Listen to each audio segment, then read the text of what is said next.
আগামী সোমবার নিজ জেলা বগুড়া সফরে যাচ্ছেন প্রধানমন্ত্রী তারেক রহমান। বিস্তারিত থাকছে এস.এম. দৌলতের প্রতিবেদনে। দিনব্যাপী এই সফরে তিনি নবগঠিত বগুড়া সিটি কর্পোরেশনের ফলক উন্মোচন সহ একাধিক উন্নয়ন প্রকল্পের উদ্বোধন করবেন। বিকেলে আলতাফুন্নেসা খেলার মাঠে এক বিশাল জনসভায় ভাষণ দেবেন তিনি। প্রধানমন্ত্রীর এই সফরকে ঘিরে উত্তরের এই জনপদে এখন সাত রব।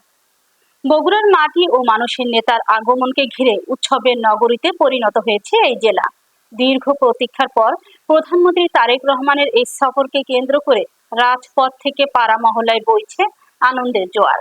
সোমবার সকাল 6টা থেকে সড়ক পথে রওনা হয়ে 10:30টায় বগুড়া পৌঁছাবেন তিনি। সফরসূচি অনুযায়ী দিনভর একগুচ্ছ কর্মসূচিতে অংশ নেবেন সরকার প্রধান। আমরা আশা করব উনি আগামী দিনে যে সিটি কর্পোরেশন 20 তারিখে বগুড়াবাসী, বগুড়া জেলার সমস্ত সাধারণ মানুষ গত 17 বছর বগুড়ার উন্নয়ন থেকে বঞ্চিত ছিল। তারই ধারাবাহিকতায় বগুড়া একটা বৃহৎ জেলা, এখানে একটা সিটি কর্পোরেশনের আদলে পৌরসভায় গঠন করা ছিল তারেক রহমানের হাত ধরেই। সেই বৈষম্যের শিকারের কারণেই পৌরসভাকে সিটি কর্পোরেশন ঘোষণা করা হয় নাই। তো আমাদের দীর্ঘ বগুড়াবাসীর প্রতীক্ষার যে অবসান হতে যাচ্ছে আগামী 20 তারিখে আমাদের বগুড়ার কৃতি সন্তান মাননীয় প্রধানমন্ত্রী জনাব তারেক রহমান বগুড়ায় আসবেন এবং ইতিমধ্যেই উনি সিটি কর্পোরেশন ঘোষণা দেওয়ার সমস্ত প্রস্তুতি সম্পন্ন করেছেন। এই শিক্ষা নগর থেকে আমার মনে হয় 15 থেকে 10 থেকে 15 মিনিটের মধ্যে ঢাকায় পৌঁছে যাবে। তারা অফিসিয়াল কাজগুলো কর্মকর্ম শেষ করে আবার নিজ বাড়িতে এসে খাওয়া দাওয়া করতে পারবে এই আমাদের বিমানবন্দর চালু হয়ে গেলে পরে।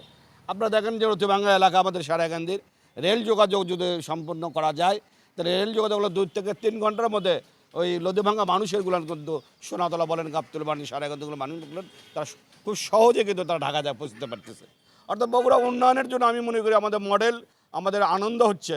আমরা এই আনন্দকে আটকে রাখতে পারতেছি না যে আমাদের দীর্ঘ 18 বছরের পরে ফাঁসিবাদ সরকারের বিরুদ্ধে লড়াই সংগ্রাম করে দিয়ে আমাদের একটি সুন্দর নিরপেক্ষ নির্বাচন হয়েছে।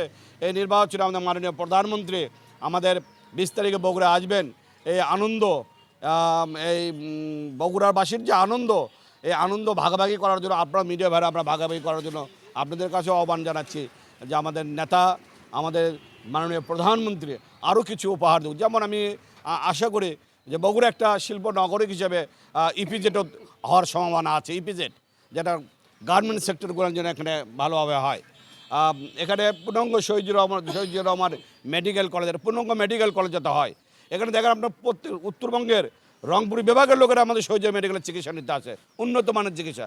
কিন্তু বিগত ফাঁসিবাদ সরকারের সময় এই মেডিকেলের অবস্থাটা এমন খারাপ করেছে যে বারান্দায় পর্যন্ত আমাদের রোগীদের থাকার ব্যবস্থা, সব যন্ত্রপাতি সব কিছু খুলে নিয়ে দেওয়া হয়েছে। তো আমাদের মাননীয় প্রধানমন্ত্রী এগুলো নজরে আছে, উনি দেখেছেন, চিহ্নিত করেছেন।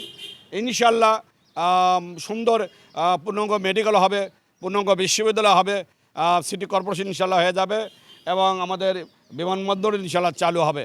রাস্তাঘাট, কালভার্ট, ড্রেন যা আছে ইনশাল্লাহ সিটি কর্পোরেশনের মধ্যে দিয়ে সুন্দরভাবে কাজ পরিচালনা করবে।